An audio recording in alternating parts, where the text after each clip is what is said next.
Hi guys, welcome to the video. As you can probably guess from the title, today we are doing a tutorial on how to build what I am calling a flying machine hidden clock elevator. Which is not a simple way of putting it, but this is the thing, so you hop in. And behind this is just a little note block. You gotta click that and you come on down using this flying machine. It's a bit low.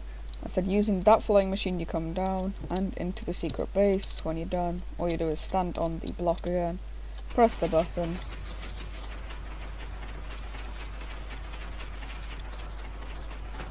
and up you go. So it is a bit annoying that this like flaps down, but there's not much I can do about that. I am still quite new to run into. So the redstone out the back isn't actually that complicated. It's like sticks out 2 blocks from the wall, and you're going to need to hide some obsidian just in the ceiling, like that.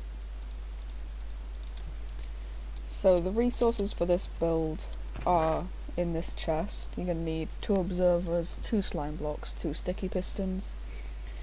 This is for the actual build itself, so this is what I made the actual thing out of. This is what used to like detect it, so the 2 redstone lamps are optional, it can't just be blocks. 1 button of any kind, 1 repeater, and 2 note blocks. This is the flying machine, and then this is just stuff you're gonna need some of, like not exact amounts, just as much of this stuff as you can get. So if I just grab all of this. So guys, for this build we are going to need a 2x2 area. It doesn't matter how far down you need to go for this hole. Just remember that the floor level for the actual base is going to be 5 blocks above the bottom. So 1, 2, 3, 4, and on the 5th block, that's where it's going to be. So we're going to start off with putting in our floor. So there, so. Then what we're going to need to do is make our flying machine. So I'll come back down to the bottom, and I'll just remove all of that stuff because we don't need that as of this moment. So just grab out these materials, and we're going to start off by placing the 1 observer facing up here, then a slime block here, then just go up 2 blocks and place a sticky piston facing down. Now to the left of this, we're going to, on this slime block, place a sticky piston facing up, then a slime block, and then an observer with the red dot facing towards the rest of the build and the face facing out. So the next thing we are going to do is just place 1 slime block here. Yeah, we obviously need oak or like spruce or whatever wood you're using for your inside of your clock, and just place that on that slime block like so. So the next step, what we are going to do is the detection system. So we're going to be placing wherever you need it, really. Just I'm going to place a block on top of that, like an obsidian block, so that if you accidentally trigger this, which we might do at some points, you don't set it flying into space. So what we're going to do now is I am going to take this and grab my note blocks, and underneath that place a note block. Going into this note block we need a repeater, and then coming out of that repeater just lead the redstone up to your button however you want. I'm just going to place my button here. So I just use redstone lamps because it's a nice indication of like you've pressed the button. So I'm going to bring that down like this,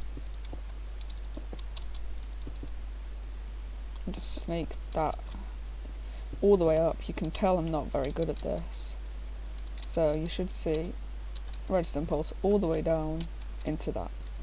Now the reason we're using a note block is because that sends a signal or an update when it makes a sound, and use the repeater to make a sound, and the observer that picks it up. So if I just show you here, we have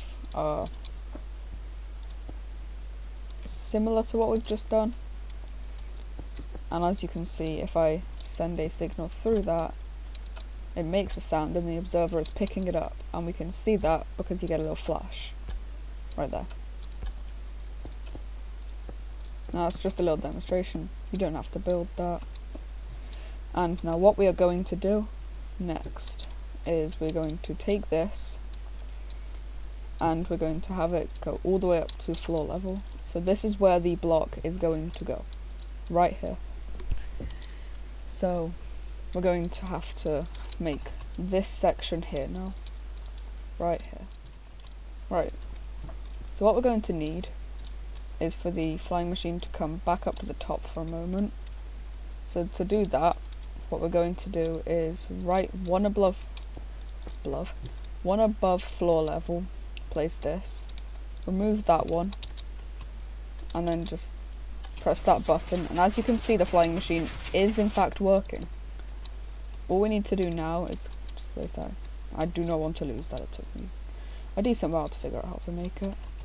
So right here is our floor, obviously. I'm just going to place another block a bit higher up so I can work.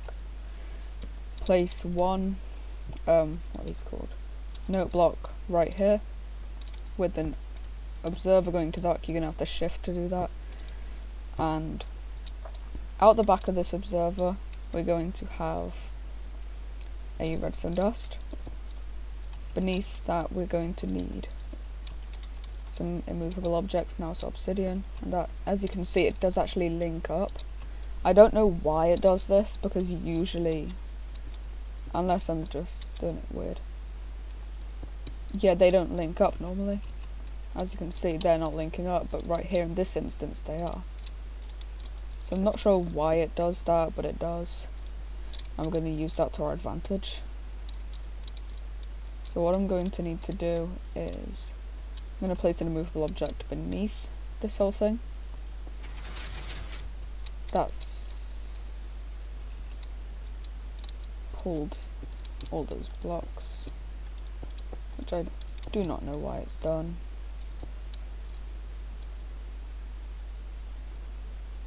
So move the thing down. Oh, there's the note block. I was confused as to where the note block's gone. Right, so just keep them out the way for now if you want.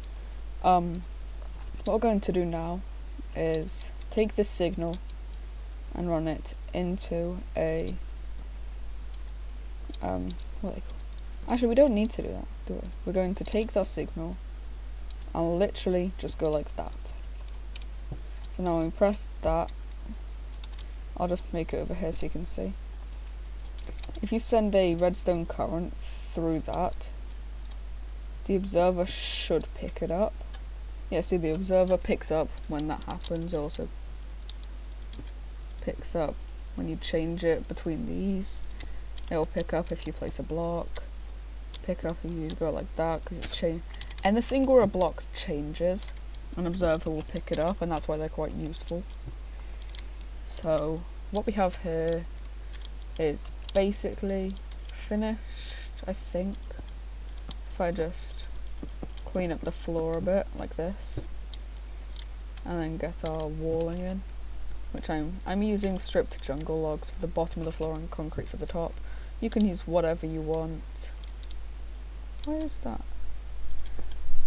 Didn't even notice that it moved. Obviously, if it moves at all, like if anything moves, just move it back.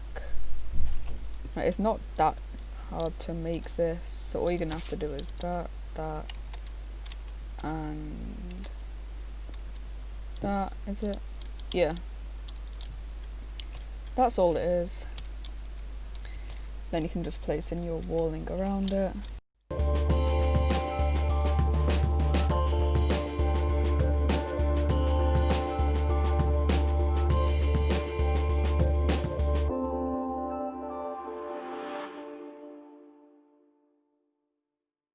We take this banner, which I will show how to make at the end of the video. I'll just put it there. I like it because it like masks the jukebox and it looks like the little pendulum that we get in them. And then obviously we're gonna just make that one taller, grab our obsidian back out.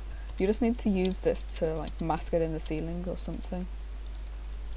Then we're just going to grab our ceiling blocks, which are white concrete in this case, and just take that and wrap it across the top, like so. And then when we come back down to the bottom, if I've built it correctly, we should have it where we can come on here, hop inside, tap that. Oh, have I not built it right? I think I need to remove some obsidian.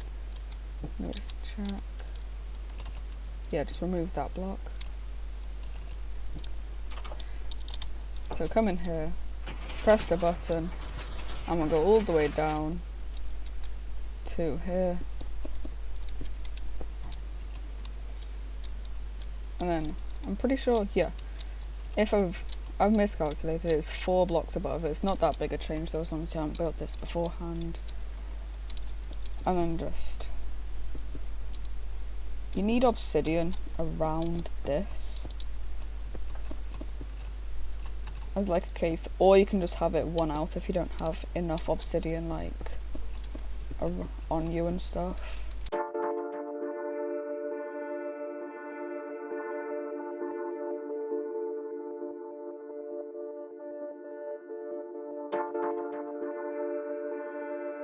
Anyway, a little secret room here. And when you're ready to come back, you just press that button, place that in, need to remove that. What did I just remove? I just removed something.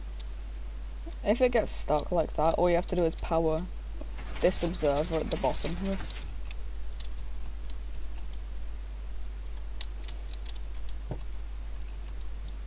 And when you come round, what was that? Got that. Right, and that is the tutorial finished for this. If you want to, so how we make this lovely banner here is we obviously need a loom, which I'm going to grab here. We need one, if I can type, one white dye, not white dye, one yellow dye, one brown dye, and one, again if I can spell, one grey dye, and then also one brown banner. So what we're going to do is place down our loom, take the brown banner and put it in here, and grab the grey. With the grey we're going to find, where is it? We're going to find the pattern that goes straight down, which is this one. We're going to take that and put it in, and grab the brown dye and use it to do this, so we have it like this. Next thing we're going to do is just take this, grab our circle, and just do that. And as you can see, these are exactly the same. And they're just genuinely nice banners as well. So yeah, that was the easiest banner to make ever. And yeah, just this is what it looks like without the thing. I just think that looks better. With the door, which has mysteriously disappeared, he just placed that back in backwards. And yeah, that is the tutorial. Again, if you enjoyed, consider leaving a like, and if you really enjoyed and want to see more, subscribe. And for real this time, see you guys next time. Bye.